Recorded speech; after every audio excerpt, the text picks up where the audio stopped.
He's been a long-time Tell It contributor, who's very excited to be part of tonight's holiday extravaganza. Over the years, when I asked him to tell a story at the holiday show, he always says he doesn't have one. But he did. He just hadn't finished it yet. Let's all give a big Tell It holiday welcome to Keith Blaney and his story, The Last Day of the Year. 10, 9, 8, 7, 6, 5, 4, 3, 2, 1. Happy New Year! Should old acquaintance be forgot and never brought to mind? Should old acquaintance be forgot and days of old lang syne? So let me get this straight. As soon as the clock strikes midnight on December 31st, when the old year ends and the momentary promise and ejaculation of the new year begins, that's the exact moment when we join together as a random community of inebriated lovers and strangers crammed into uncomfortable, crowded spaces, and immediately sing out, "Should we just completely forget all of our old friends and redact the memories of times gone by and never fucking think about them again until we die or not?" Right out of the gate, day one, an existential crisis. Can I at least finish my drink? No, I gotta choose. Now, it's not even 12:01. Apparently we do. All because of an ancient Scottish poem some musical genius turns into a song. Then people in one tiny Scottish town magically turn into a ritual at the giant plaid finish line of their Scottish New Year's Eve they naturally call Hogmanay. And to this very day, this drunken, lifeless Scottish funeral dirge sticks. And singing it real slow to jumpstart the new year every year becomes a cornerstone of the whole world's New Year's Eve fun in perpetuity forever. Which is why the first question we ask ourselves in the first minute of every new year in a song is, so which people and memories do we bring with us forever? After I decide, what am I supposed to do? Do I write it down? Do I tell somebody? Do I tell you? And I have only my own ancestors to thank. Bored as fuck and a few bottles into the pandemic, I dropped my DNA in a box and sent it to somebody somewhere. And a few weeks later, unsurprising news flash. Find out I'm way more Scottish than I am Irish, which may explain in more specific genetic detail what's up with all the anger.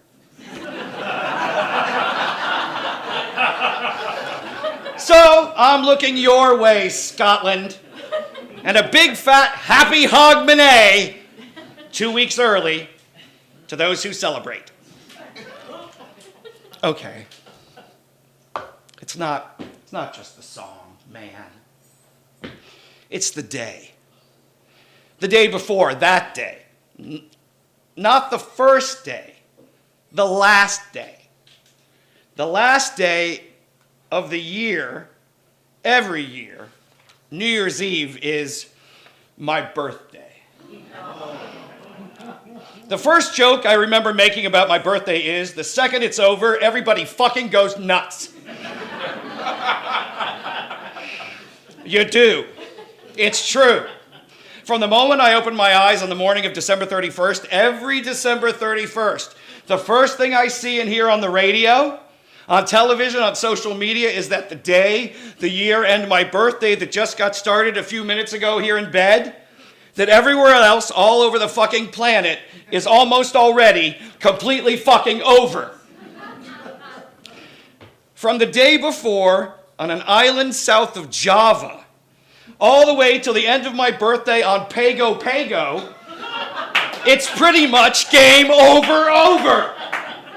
And not just over. Entire continents in native garb, dancing hand in hand around national monuments, with choreography, celebrating my birthday's complete completion, reveling to physical and emotional excess. We've all been there.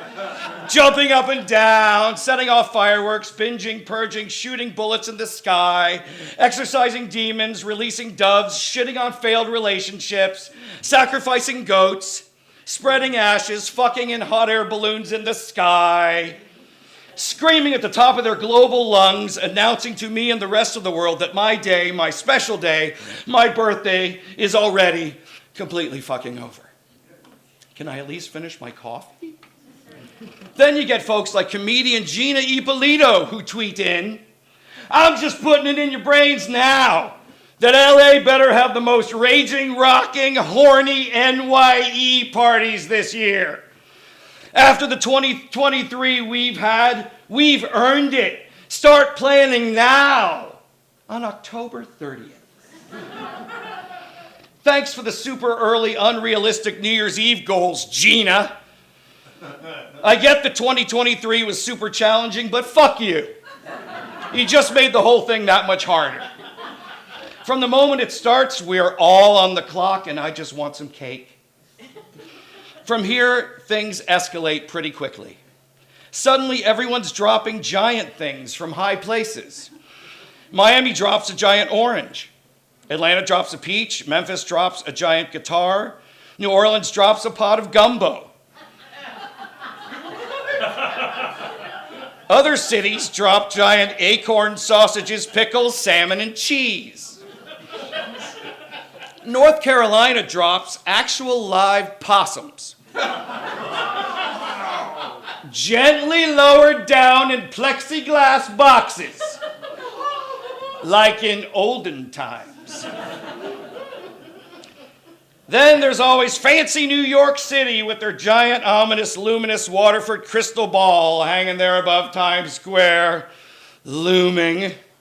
And as soon as I figure out where everybody goes to the bathroom that involves an actual toilet, I may even give that annual shit show a try. Ooh. And it's the extra super special secret and magical night when all the restaurants all over the world gather together to celebrate their very especially extra special surprise magical Preaks Feeks night, where all the prices magically triple and fucked up seating schedules like landlocked cruise ships that never sail anywhere magically appear. Ooh. It's noisemakers and champagne and funny hats. It's cocktails and cocktail weenies.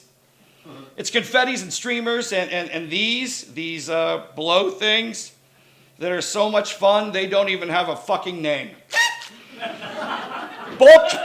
BulkPartySupplies.com calls them party blowouts. But that's just made up bullshit, and BulkPartySupplies.com fucking knows it. It's tuxedos and sequins and dead Christmas trees. It's Harry meeting Sally, clothes tossed in piles, and who do we kiss at midnight? It's tax deductions for babies and newlyweds. It's the list of the people who died. And all the coupons expire. It's DUI checkpoints for irresponsibles and amateurs. It's a night of impractical, life-altering resolutions made after too much drinking. What could go wrong? So many rituals, so little time. And I never know to choose the red pill or the blue pill. Is there another pill? Yes, I can hold. Over the years, friends and loved ones have gone way out of their way to make my birthday special, and I love them.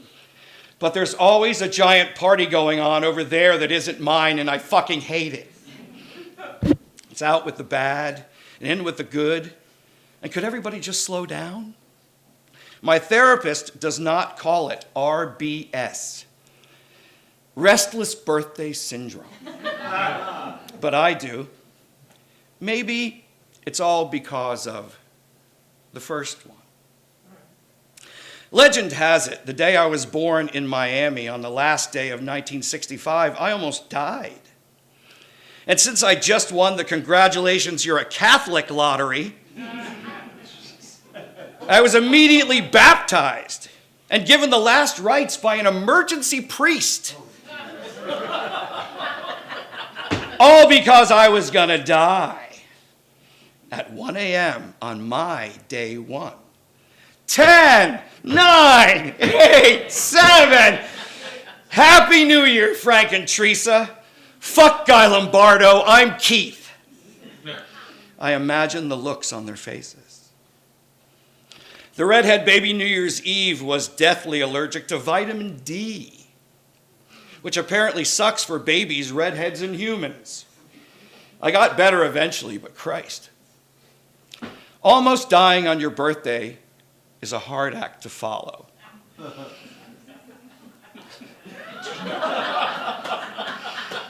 That's why I never know what to do. Until last year, when I figured it all out. Lunch. The answer's lunch. I love lunch. Lunch at the Smokehouse in Burbank. Fine food at a fair price since 1946, says so right on the sign. The Smokehouse. It's just that simple. Gazing out across the pitch black, holiday perfect, nearly empty restaurant at noon. Because duh, everybody else in the world is fucking going out tonight, and why did it take you so long to figure this out? I look up at the million or so twinkling lights on the ceiling, and I see it all. Suspended in time and space, all the balloons, the confetti, the sparkles and streamers, these bullshit things, probably a few of those. All the madness, safely tucked behind an enormous fishing net, high above my head, not going anywhere, ready to break free, just not yet. And no Preaks Fees. Glorious. Food was great. The candle had a cake. They sang the song. I got another reservation at noon on the last day of this year. So I can't blame the other song, man. The Scottish one. Auld Lang Syne is magic. We just never make it to the last verse after the middle part about how people fight all the time. That's the one with all the answers. There's a hand, my trusty friend, and give me a hand of thine. And we'll take a right goodwill draft for Auld Lang Syne. It says to shake hands, even if it's hard, and have a beer. That's what it says. So shake hands, drink up and sing. Don't argue with me. I'm Scottish. 29%! For Auld Lang Syne, my dear. For Auld Lang Syne. We'll take a cup of kindness yet for Auld Lang Syne. Happy Hogmanay, everybody!